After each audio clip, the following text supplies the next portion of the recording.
Hello, teachers. Hi, everyone. My name is Nicole Dissinger, and I strongly believe that students learn best when they develop both a responsibility and a sense of urgency for their own learning. When classrooms are organized and learning structures are clear, students are able to build the skills they need to work independently and take real ownership of their learning. I've been in education for about 18 years and currently work as a mentor, coach, and professional learning facilitator. Over the course of my career, I've had the opportunity to teach in several places around the world, including Flagstaff, Arizona, Kiev, Ukraine, Singapore, and Kona, Hawaii. I began my career after earning my bachelor's degree in elementary education with an emphasis in psychology from Northern Arizona University, where I trained in a multi-age teaching model alongside mentor teachers. I later returned to NAU to complete my master's degree in early childhood education with an endorsement in bilingual multicultural education. Currently, I am mentoring teachers through the AZ K-12 Center. I provide coaching and facilitate workshops for Plan Z and the IB. Much of my work focuses on coaching teachers, facilitating professional learning, and designing inquiry-based student-centered learning environments that help students build agency and ownership of their learning. I'm Tammy Musiowsky, owner of Plan Z Education Services. We are looking forward to sharing this important content with you so that you can work towards effectiveness in your classroom. I'm a former elementary school teacher. I started teaching in Edmonton, Alberta, Canada, where I taught mostly 4th and 6th grade. Because there was no teacher shortage in Edmonton in 2003, I decided to move where I knew there was a definite need for teachers.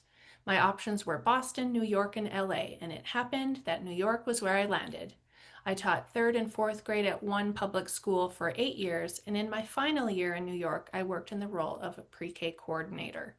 In 2015, I moved to Singapore and taught 2nd grade at an international school for 2 years, and then decided that I wanted to have a larger impact than just in my own classroom. I started subbing in 2017 to stay connected to students, which is where I met Nicole. At the same time, I started developing a coaching model that was pre-COVID, unknown to folks, virtual coaching.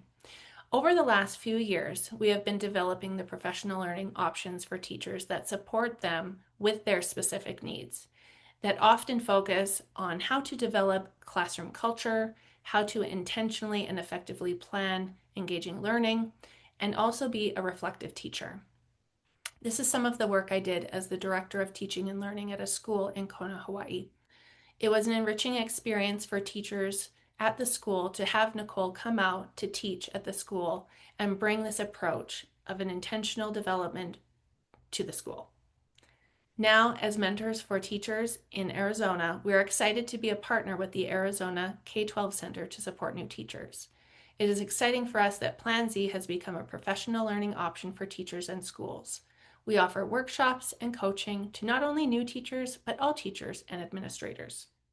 Before we get started, we want you to know that as a participant of these learning sessions, at our in-person day in September, you'll receive this card deck of tips and examples that we've been sharing with you throughout the series. By the end of this series, you'll be able to establish clear classroom routines and structures that support smooth transitions, minimize instructional time, and reduce daily decision fatigue. Apply core teaching values to everyday decisions, ensuring that planning, management, and instruction remain focused on student learning, relationships, and equity. Create a positive, consistent classroom culture where expectations are clear, students feel a sense of belonging, and learning behaviors are explicitly taught and reinforced.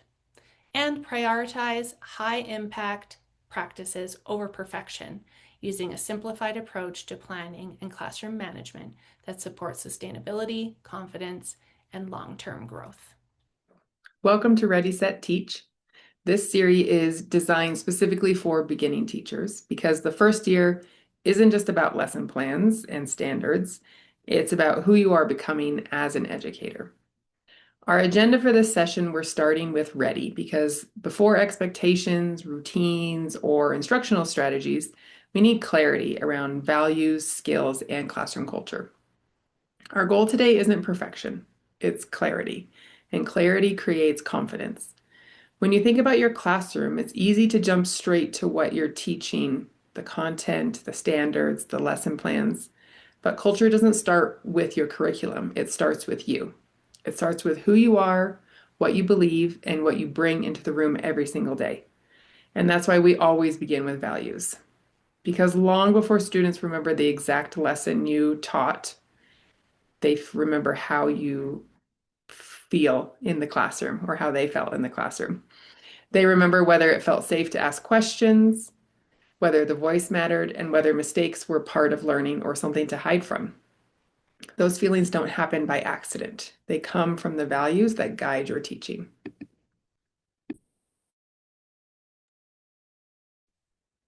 Your teaching values show up everywhere, whether you realize it or not. They show up in how you respond to mistakes, how you handle behavior, how you design learning, and how students experience your classroom emotionally. Even if you've never written them down, they're already shaping your classroom. For example, if you deeply value respect, that shows up in the way that you speak to students during challenging moments.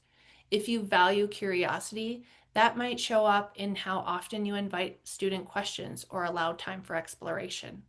If you value growth, you might emphasize effort and progress more than perfect answers. The important thing to remember is this: students are constantly reading the signals we send, not just through what we say, but through what we prioritize, what we celebrate, and how we respond when things don't go as planned. So your values aren't just internal beliefs, they become visible in your daily actions.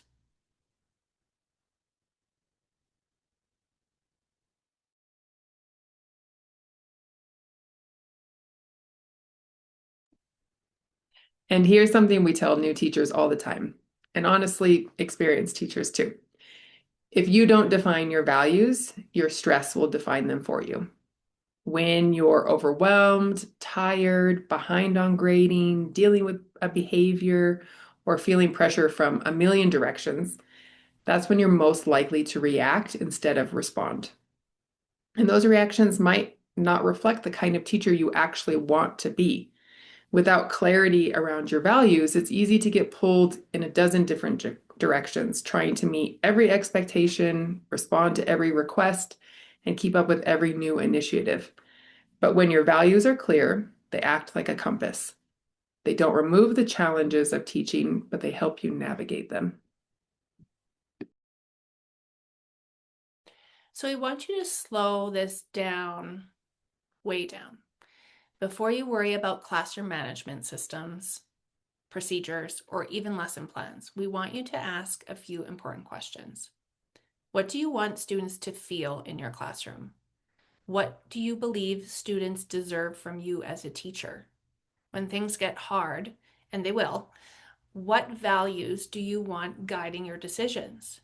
Some examples you might name are belonging, fairness, curiosity, respect, growth, safety, joy, or trust. There are no right answers, but there are honest ones.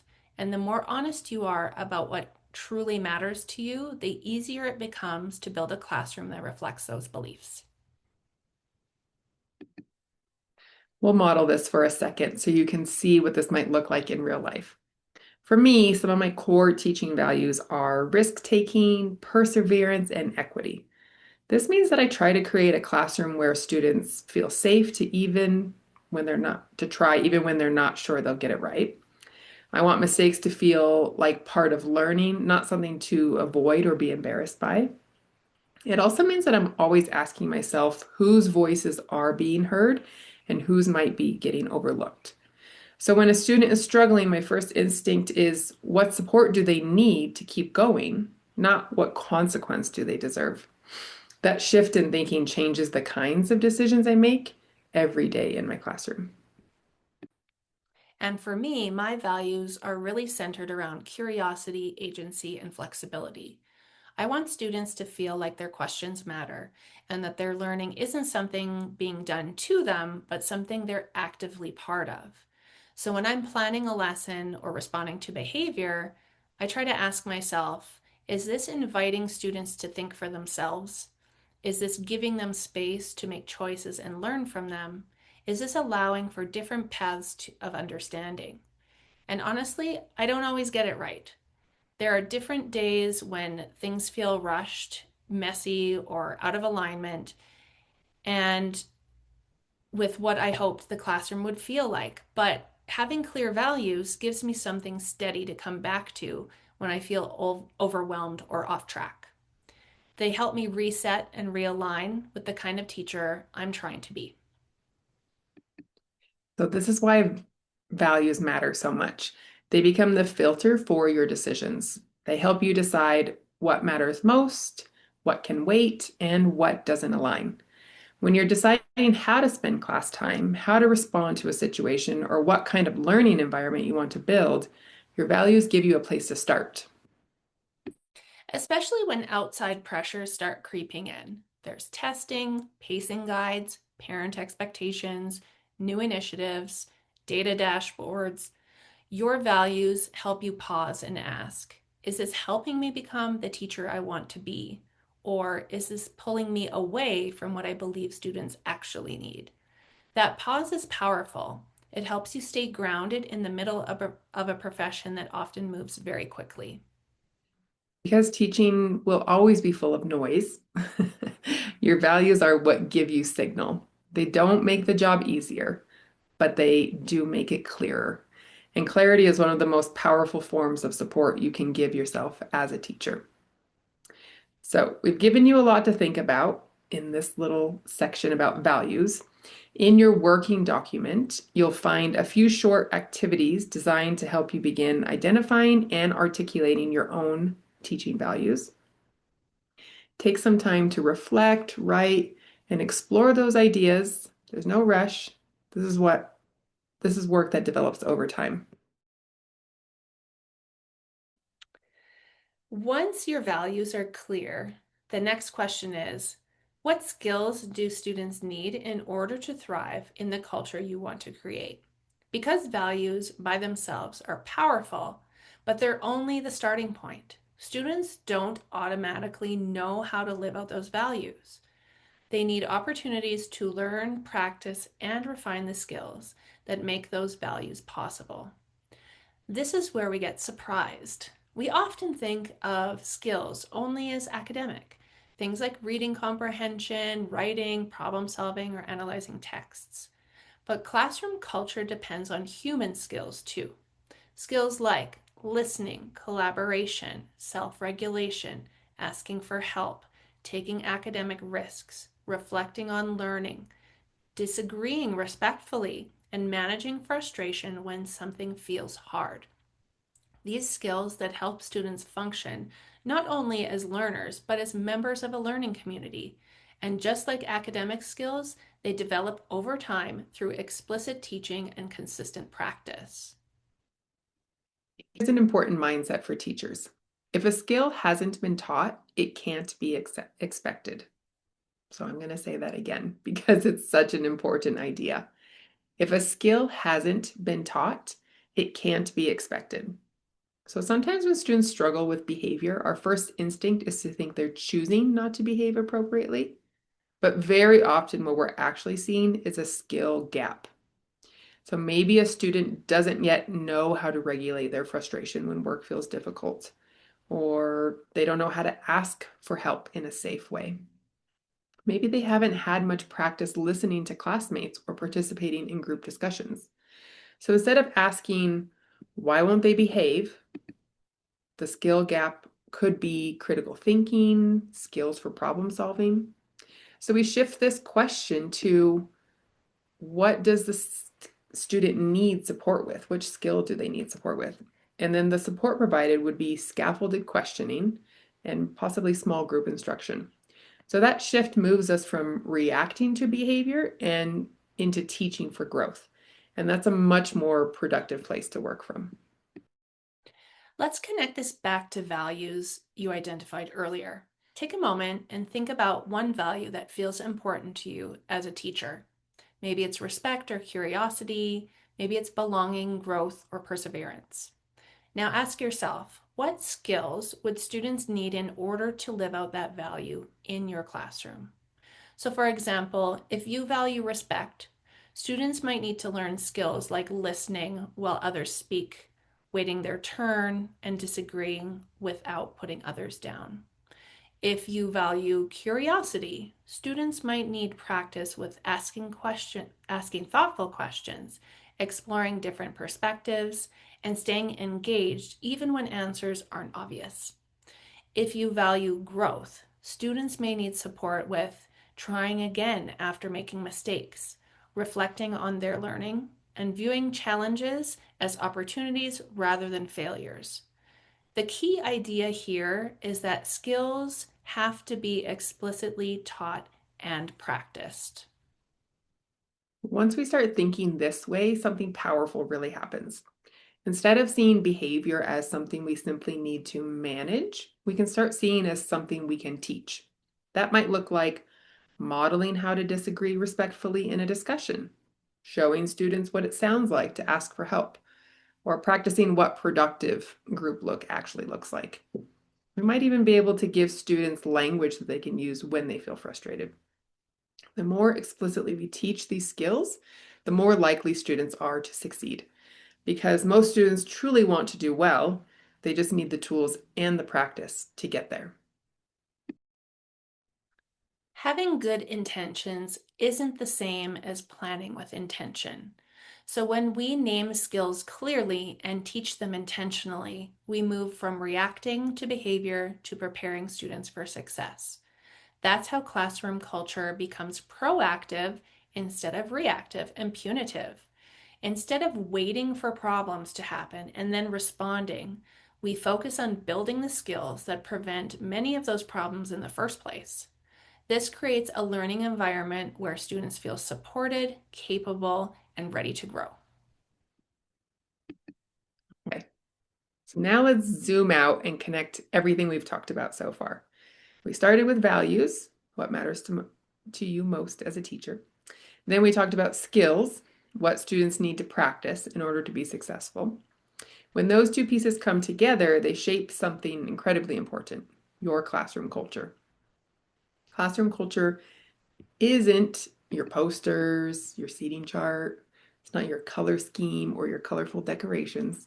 Culture is what students experience every single day when they walk into your room. It's shaped by things like the language you use with students, the consistency of your expectations, how you respond when mistakes happen, the kinds of questions you ask, and the instructional choices you make. Culture lives in the small moments. It's built through daily interactions that tell students, this is what learning looks like here. This is how people treat each other here. And this is what matters in this classroom. This is where values and skills really come together. Your values influence the environment you want to create. The skills you teach help students participate successfully in that environment. But your daily classroom structures are what make that culture visible. So it can be helpful to ask yourself a few reflective questions. Do our routines reflect our values?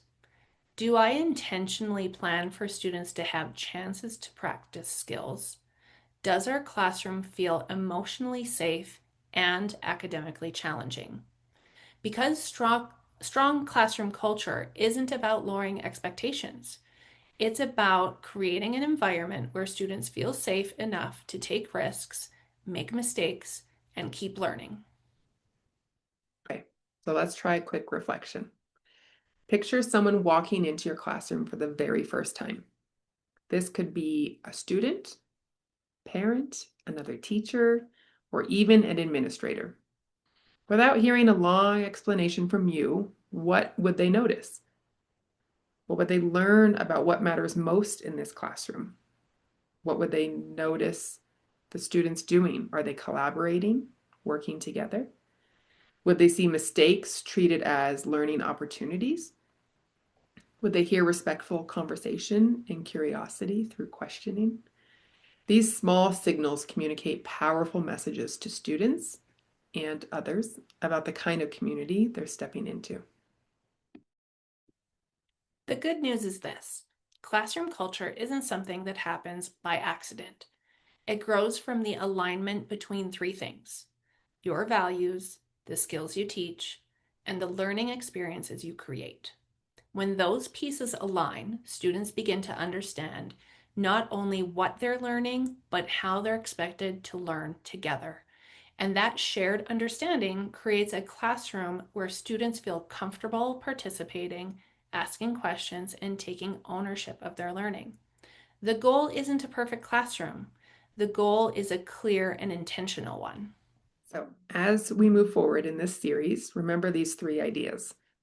Values give direction, skills build capacity, culture sustains learning. You don't need to have everything figured out right now. Teaching is a profession where we are constantly learning, adjusting, and growing. What matters most is that you have begun to think intentionally about the kind of classroom you want to create, and that's a powerful starting point. In our next session, we're going to focus on set. We'll build on this foundation we've talked about today by exploring expectations, routines, and behavior systems. Those structures help bring your values and skills to life in practical ways, so your classroom culture has the support it needs to thrive. We also invite you to share thoughts, questions, or reflections in the comment section below the video. Hearing how others are thinking about their values can be really powerful as we build a community of educators learning together. Thank you for being here and for being invested in your growth as an educator. The work you're doing matters, and the impact you have on students is significant. We look forward to seeing you in the next session.